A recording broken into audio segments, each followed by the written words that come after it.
Hello दोस्तों, UPSC allrounder में आपका स्वागत है। चलिए हम लोग अभी बात कर रहे हैं वेस्टर्न डिस्टर्बेंस की। तो हम लोगों ने एक पहला प्रश्न लिया था, वेस्टर्न डिस्टर्बेंस जो है उसका कारण क्या है और क्यों वेस्टर्न डिस्टर्बेंस जो है वो भारत पर को प्रभावित करता है। आज हम बात कर रहे हैं पश्चिमी विक्षोभ यानी वेस्टर्न डिस्टर्बेंस जो है भारत की जलवायु को कैसे प्रभावित करता है, इस बारे में। ठीक है, तो आइए शुरू करते हैं आज का सेशन। तो भारत की जो जलवायु व्यवस्था है उसमें पश्चिमी विक्षोभ यानी वेस्टर्न डिस्टर्बेंस एक महत्वपूर्ण भूमिका निभाता है। विशेष रूप से शीतकालीन जो ऋतु है उसमें दिसंबर से लेकर के मार्च तक के दौरान यह एक मध्य अक्षांशीय चक्रवात प्रणाली है जो भूमध्य सागर के क्षेत्र से उत्पन्न होकर के यानी मेडिटेरियन सी से उत्पन्न होकर के भारत के उत्तर पश्चिमी भागों में बारिश और हिमपात का कारण बनती है। इसका प्रभाव न केवल मौसम बल्कि कृषि, जल स्रोत और पारिस्थितिकी तंत्र पर भी स्पष्ट रूप से दिखाई देता है। सर्दियों में वर्षा और हिमपात। तो पश्चिमी जो विक्षोभ हैं, पश्चिमी हवाएं जो हैं, उनके कारण भारत के उत्तर पश्चिमी भाग में जैसे जम्मू कश्मीर, हिमाचल प्रदेश, उत्तराखंड, पंजाब, हरियाणा, दिल्ली, पश्चिमी उत्तर प्रदेश है ना, राजस्थान का कुछ हिस्सा, मध्य प्रदेश का पश्चिमी हिस्सा जो है ये, और कई बार ये छत्तीसगढ़ तक भी इसका जो प्रभाव देखने को मिला है। इन सब क्षेत्रों में ठंडक बढ़ जाती है और तापमान में गिरावट आती है ना। कृषि पर इसका क्या प्रभाव पड़ता है, अब ये समझ लेते हैं। तो रबी की फसल के लिए ये वरदान है। रबी की फसल मतलब गेहूं, चना, सरसों, तो ये जो फसल होती है उसके लिए ये वरदान है। पश्चिमी विक्षोभ के कारण होने वाली वर्षा को सर्दियों की सिंचाई भी कहा जाता है।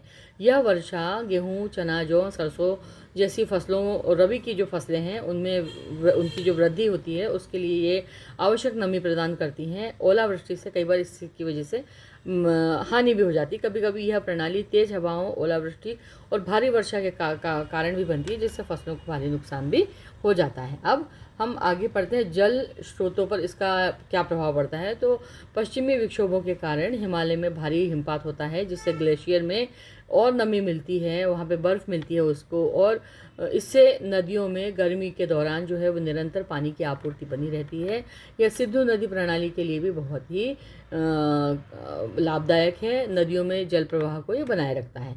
पारिस्थितिकी तंत्र और प्राकृतिक आपदाएं किसे कहते हैं। तो हिमस्खलन इस दौरान होता है। तो भारी बर्फबारी के कारण हिमालयी क्षेत्रों में हिमस्खलन की घटनाएं बढ़ जाती हैं, जो आम जनजीवन, सैनिकों के लिए बहुत ही खतरनाक होती हैं। अब भूस्खलन और सड़क अवरोध इससे उत्पन्न होता है। भारी वर्षा के कारण, बर्फबारी के कारण पहाड़ी भागों में भूस्खलन और यातायात में अवरोध उपस्थित हो जाता है। तापमान और ठंडक में वृद्धि।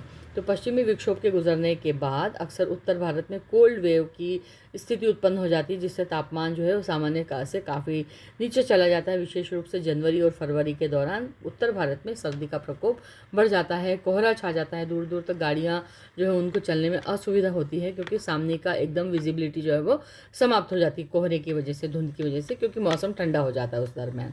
ठीक है।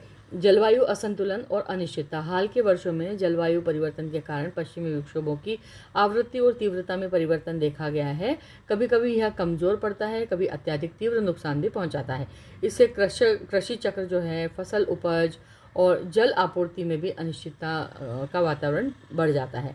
अब पश्चिमी विक्षोभ भारत की शीतकालीन जलवायु व्यवस्था का एक अनिवार्य हिस्सा है, और जहां एक और सर्दियों में आवश्यक वर्षा, हिमपात के माध्यम से कृषि और जल स्रोतों के लिए यह लाभकारी होता है, वहीं दूसरी ओर प्राकृतिक आपदाओं, ओलावृष्टि, तापमान में अधिक गिरावट और का कारण भी बनता है। इसलिए समय पर पहचान और वैज्ञानिक पूर्वानुमान से भारत की जलवायु नीति आपदा प्रबंधन के लिए बहुत ही आवश्यक है। तो कम से कम वैज्ञानिकों को इसका पूर्वानुमान अगर हो जाता है तो हम जो है वो इस जो विपत्ति है उसका हम या तो हम सामना अच्छे से कर सकते हैं, या उससे बचाव की जो योजना है वो हम बना सकते हैं।